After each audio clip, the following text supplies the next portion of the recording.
الحمد للہ حق حمدہ والصلاة والسلام علی نبیہ وعبدہ وعلی انبائہ وحزبہ الی یوم الدین، اما بعد۔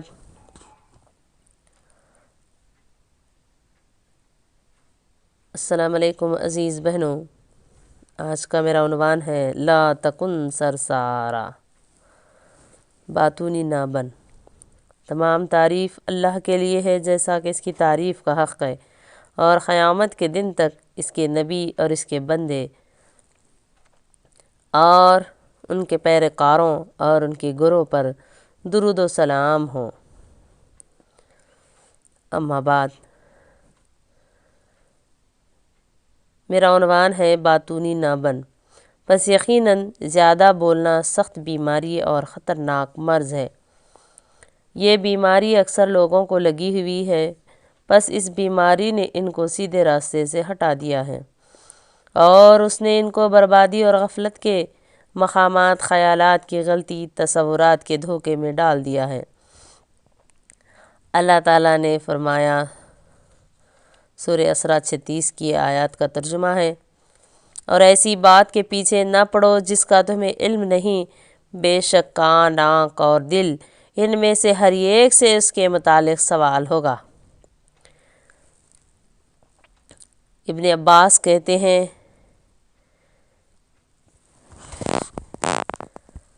یعنی نہ کہو، اور اوفی کہتے ہیں،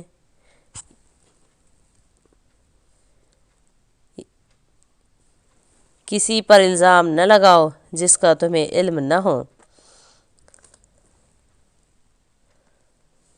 اور محمد بن حنفیہ رحمہ اللہ کہتے ہیں، یعنی جھوٹی گواہی نہ دو، اور قتادہ رحمۃ اللہ کہتے ہیں، یہ نہ کہو میں نے دیکھا جبکہ تم نے نہ دیکھا ہو، اور یہ نہ کہو میں نے سنا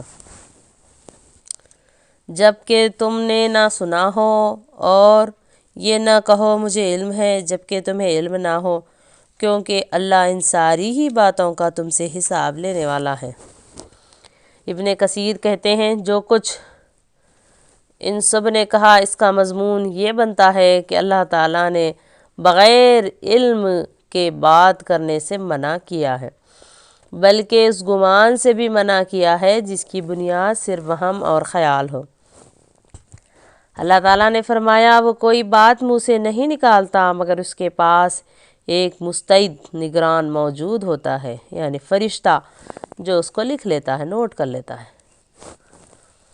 سورہ انفطار کی آیات 10 اور 12 کا ترجمہ آیات کا، یعنی اے ابن آدم کوئی بات نہیں کہتا، یعنی ابن آدم کوئی بات نہیں کہتا مگر اس کے انتظار میں کوئی تیار ہوتا ہے جو اس کو لکھ لیتا ہے، اور وہ کلمہ اور کوئی حرکت نہیں چھوڑتا، یعنی فرشتہ لکھ لیتا ہے، جیسے کہ اللہ تعالیٰ نے فرمایا، اور یقیناً تم پر نگران مقرر ہیں جو معزز لکھنے والے ہیں، وہ جانتے ہیں جو کچھ تم کرتے ہو۔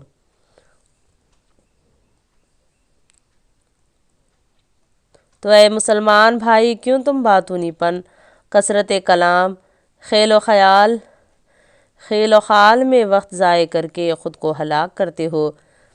کیا تمہیں یہ کافی نہیں کہ تم اپنے ہی عیوب دیکھو اور ان کی اصلاح کی کوشش کرو؟ کیا تمہیں یہ کافی نہیں کہ جو اللہ نے تم پر فرض کیا ہے تم انہیں ادا کرو، اور ان سے رک جاؤ جن سے اس نے تمہیں روکا ہے، اور وہ چیزیں سیکھو جن کا سیکھنا تم پر واجب ہے؟ کیا تمہیں یہ کافی نہیں کہ تم اپنے اوقات کو اللہ کی اطاعت میں مشغول کرو، اور اپنی زندگی کو اللہ کے ذکر اور اس کی کتاب کی تلاوت کے ساتھ آباد کرو؟ کیا تمہیں یہ کافی نہیں کہ جو تم نہیں جانتے اس کے بارے میں کہہ دو کہ میں نہیں جانتا؟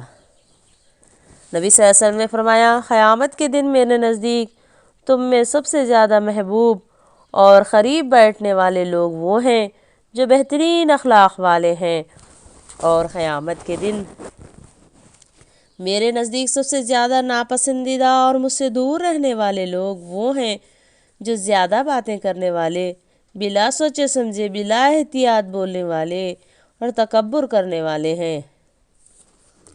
صحابہ نے عرض کیا، یا رسول اللہ صلی اللہ علیہ وسلم، بہت باتونی اور زبان دراز کا ہمیں علم ہے، بس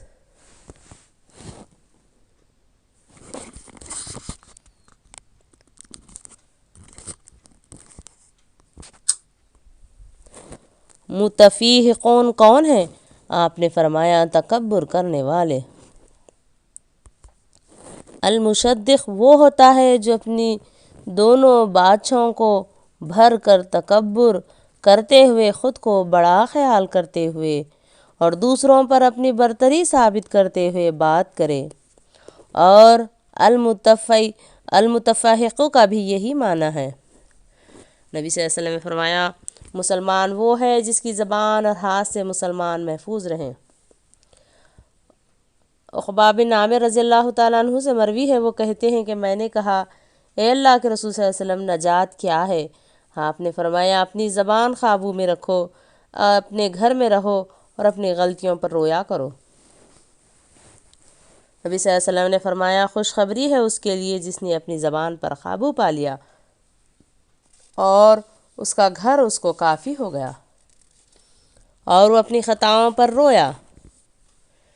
نبی صلی اللہ علیہ وسلم نے خبر دی کہ جو کلام پر قابو پانے، زبان کی حفاظت کرے اور اپنے رب کی جنت کے ساتھ کامیاب ہو جائے۔ پس آپ صلی اللہ علیہ وسلم نے فرمایا جو شخص مجھے دونوں چیزوں کے درمیان کی چیز زبان اور دونوں ٹانگوں کے درمیان کی چیز شرمگاہ کی ضمانت دے دے، میں اس کے لیے جنت کی ضمانت دیتا ہوں۔ آپ صلی اللہ علیہ وسلم نے فرمایا جس شخص کو اللہ نے دونوں جبڑوں کے درمیان کی چیز زبان اور دونوں ٹانگوں کے درمیان کی چیز شرمگاہ کے شر سے بچا لیا، وہ جنت میں داخل ہوگا۔ نبی صلی اللہ علیہ وسلم نے فرمایا زبان کی درستگی کی حالت سے باہر نکل جانا اور کلام کے شرعی اصولوں سے آگے بڑھ جانا، تجاوز کر جانا، یہ اس بات کی دلیل ہے، علامت ہے کہ دل بیمار ہے اور ایمان کمزور ہے۔ یہ چیز ظاہر کے باطن کے ساتھ تعلق کو واضح کرتی ہے، اور یہ کہ ایمان قول اور عمل دونوں چیزوں کا نام ہے، جو اطاعت سے بڑھتا ہے اور نافرمانی سے کم ہوتا ہے۔ نبی صلی اللہ علیہ وسلم نے فرمایا کسی شخص کا ایمان اس وقت تک سیدھا نہیں ہو سکتا جب تک اس کا دل سیدھا نہ ہو، اور اس کا دل اس وقت تک سیدھا نہیں ہو سکتا جب تک زبان سیدھی نہ ہو۔ نبی صلی اللہ علیہ وسلم نے فرمایا جو شخص اللہ پر اور آخرت کے دین پر ایمان رکھتا ہے اسے چاہیے کہ اچھی بات کہے یا پھر خاموش رہے۔ اللہ تعالیٰ ہماری زبانوں کی حفاظت فرمائے اور ہمیں جنت میں جانے والا بنائے۔ وآخر دعوانا الحمد للہ رب العالمین۔